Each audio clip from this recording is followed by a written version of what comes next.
వీళ్ళు టీఎస్ పెట్టిరు, వీళ్ళు దాన్ని టీజీ చేసిరు. ఇక మొత్తం బోర్డులు, ఇక రాతపూర్వకంగా స్టిక్కర్లు బస్సుల కాడ, లేకపోతే గవర్నమెంట్ ఆఫీసుల బయట, లేకపోతే ఏదైతే గవర్నమెంట్ చేయగలుగుతుందో ప్రతి చోట టీఎస్ నుంచి వెళ్ళి టీజీ మొత్తం అన్నీ చేసేసారు, అన్ని చోట్ల చేసేసారు. బండ్ల కాంచెలు, నెంబర్ ప్లేట్ల కాంచెలు ఎక్కడ వదిలే. ఈ గాదే ఇన్నయ్య గారు తెలంగాణ ఉద్యమకారులు గతంలో ఆయన ఇంటర్వ్యూ చేసినప్పుడు ఆయన ఒక మాట చెప్పిండు, ఒక లిస్ట్ రెడీ చేసుకొచ్చి చెప్పిండు, ఈ టీఎస్ టు టీజీ చేయడానికి కాంగ్రెస్ గవర్నమెంట్కు రఫ్గా ఆయన రెడీ చేసుకుంది. ఆయనకు బయటపడ్డది ఏంటంటే 140 కోట్లు ఖర్చు దీనికే అయిందన్నాడు. 140 కోట్ల ఖర్చు కేవలం దీనికే అయిందని చెప్పిండు. ఈ టీఎస్ టు టీజీ ఈ తెలంగాణ స్టేట్ నుంచి వెళ్ళి తెలంగాణ అనేది రావడానికి ఈ గవర్నమెంట్ పెట్టిన ఖర్చు 140 కోట్లు.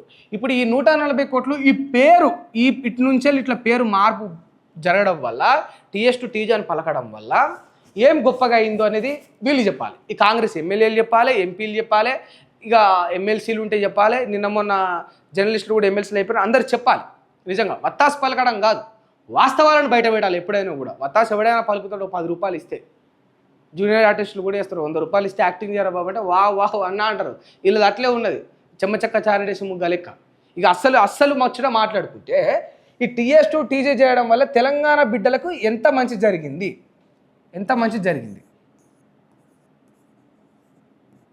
మంచి ఏం జరిగిందని చెప్పాలి. ఈ టీఎస్ టు టీజీ చేయడం వల్ల ఇన్ని 140 కోట్లు బట్టి అంటే ఆత్మగౌరవం అన్నారు, అదన్నారు, ఇదన్నారు ఉద్యమకారులు అయినప్పటికీ తెలంగాణ స్టేట్ అని పలకడం వల్ల ఇక్కడ ఎవరి ఆత్మగౌరవం కూడా పడిపోలేదు. ఒక మాట మనం ఓపెన్గా మాట్లాడుకున్నాం, ప్రాక్టికల్గా బతకాలి కొన్నిసార్లు.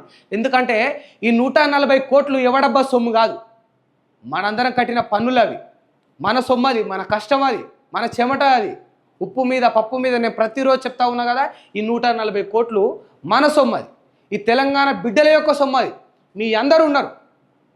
మీరందరూ ఉన్నారు 3.5-4 కోట్ల ఈ జనాభా అంతా కూడా వాళ్ళ కష్టం, వాళ్ళ చెమట దారపోస్తే అయిన సొమ్ము ఇదంతా కూడా ఈ 140 కోట్లు. ఈ 140 కోట్లని వీళ్ళు ఏం చేశారు కాంగ్రెస్ వాళ్ళు, ఈ టీఎస్ టు టీజీ పెట్టారు. ఇక్కడ బల్పెక్కి పెట్టిండా, కావరం ఎక్కి పెట్టిండా అనేది దాని గురించి కూడా మాట్లాడుకుందాం. బట్ ఒకటి ప్రాక్టికల్గా బతకాలి. గతంలో అయిపోయిన వాటికి మనం ఏం చేయలేం, భవిష్యత్తులో దాన్ని సరిగ్గా వినియోగించుకోగలగాలి. ఇంకా వాడు అట్లే చేసిండు కదా, వాడు తొడగోసుకుంటూ నేను మెడగోసుకుంటా అంటే నీ రక్తమే పోతుంది, నీ పానమే పోతుంది. ఒకసారి ఆలోచన చేయాలి. ఇక ఆయన అట్లా పెట్టిండని వీళ్ళు ఎంబడే టీజీ చేస్తే 140 కోట్లు బొక్క. ఇదే 140 కోట్లను ఉచిత బస్సు చేయడం వల్ల మహిళలకు బస్సులు లేక ఇబ్బంది అవుతూ ఉంది. ఏముంటుంది, మొన్నటిదాకా ఒక బస్సు ఉంటే ఒక బస్సులో 40-50 మంది ఎక్కేది. ఇవాళ ఉచితమనం వల్ల ఒకటేసారి 90 మంది 100 మంది అయ్యారు. సగానికి సగం మళ్ళీ పెరిగింది. 50 మంది పోయేకాడ ఇప్పుడు 100 మంది పోతూ ఉన్నారు. ఒక బస్సులో 100 మంది ఏడబడతారు. కొందరు ఫుట్బోట్ మీద ఆడ కాలు జారి పడిపోవడము, కింద కాళ్ళు ఇరిగిపోవడము, ఆడలు జుట్లు పట్టుకొని కొట్టుకోవడం. ఎందుకంటే సీట్ల కాడ పంచాయతీ. స్వేచ్ఛ ఉన్నదా? నువ్వు ఇచ్చిన అంటే నీ కార్యాచరణ మంచిగా ఉన్నది, నీ ఆలోచన మంచిగా ఉన్నది, బట్ దాని ఇంప్లిమెంటేషన్ అనేది కూడా బాగుండాలి కదా.